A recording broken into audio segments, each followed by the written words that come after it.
You think you know Shawshank Redemption? Well, here's some things you may not have known about the movie based on a Stephen King short story.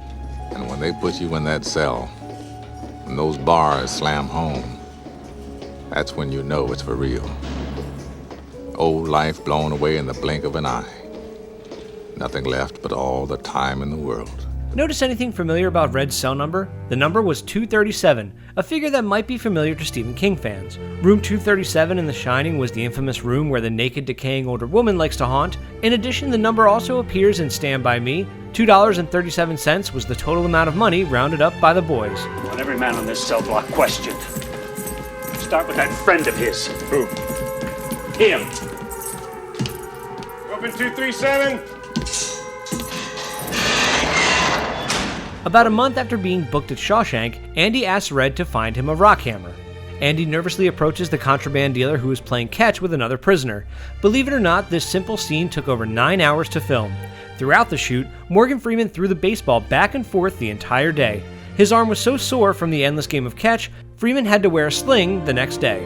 While being asked if Red felt rehabilitated during his parole hearing, a mugshot taken years before appears on screen. The photo looks as though it could be an older photo of Morgan Freeman. However, the young man in the photo is actually Morgan Freeman's son, Alfonso. His son also appears one other time during the film. When Andy first arrives at the prison, Alfonso is the prisoner who shouts,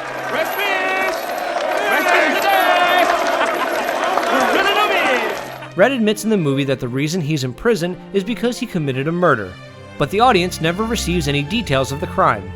Stephen King's original novella explains it in detail. He's serving 3 life sentences for murdering his wife, his neighbor's wife, and his neighbor's son. Red disconnected the brakes on his wife's car in order to kill her to collect insurance money. However, he did not expect the other 2 individuals to be driving with her. All Andy needed was a suit and a tie and a little jiggly hula gal on his desk. He would have been Mr. Dufresne, if you please. Making a few friends, huh, Randy? I wouldn't say friends. I'm a convicted murderer who provides sound financial planning. The American Humane Society was on set during all scenes featuring Brooks's crow, Jake. Andy finds a maggot in his food during breakfast, then he passes the larva off to Brooks to feed to his hatchling. It sounds like a simple scene, but posed one problem to the American Humane Society. They stopped filming until a maggot had died from natural causes, so they could use that one. They believed that feeding a bird a live maggot was cruel.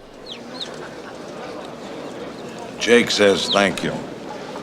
Director Frank Darabont makes an appearance in Shawshank Redemption, however, it's not the way you would expect. In the opening scenes, a close-up of Andy's hands are seen holding a revolver. Those hands don't belong to Tim Robbins, but are the hands of Frank Darabont. He makes another hand cameo toward the end of the film when Andy carves his name into the cell wall. The exterior shots of the Shawshank prison were filmed outside of the Ohio State Reformatory in Mansfield, Ohio. Since the prison was in such terrible condition, the filmmakers had to renovate most of the building prior to the shoot. As for the interior shots, well, they were filmed on a soundstage that was created to look like a prison. After renovating the Ohio State Reformatory's exteriors, they found it was cheaper to build an entire interior set than it was to renovate Mansfield. The man's been in here 50 years, Haywood. 50 years. This is all he knows. In here, he's an important man. He's an educated man. Outside, he's nothing. Just a used-up con with arthritis in both hands. After Andy makes his great escape from the prison, he lands into a stream that makes him a free man. According to the production designer Terrence March on the DVD commentary, the water he swam in was actually toxic. He said, quote, "We got a local chemist to test the quality of the water, and he said this water is absolutely lethal." Robbins agreed to risk his life and the possibility of becoming the next Toxic Avenger as long as there was a hot shower nearby.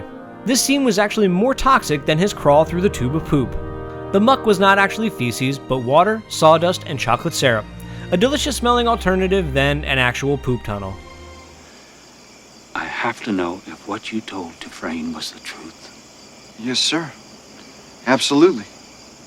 Would you be willing to swear before a judge and jury, having placed your hand on the good book and taken an oath before Almighty God himself? Just give me that chance.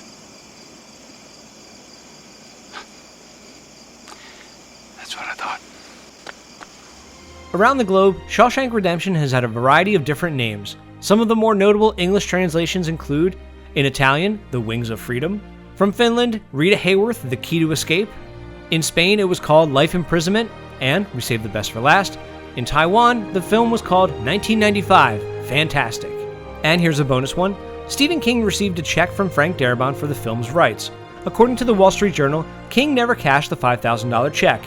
Instead, years later, the author mailed it back to Frank Darabont.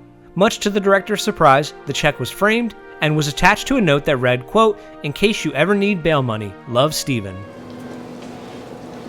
Let me tell you something, my friend. Hope is a dangerous thing.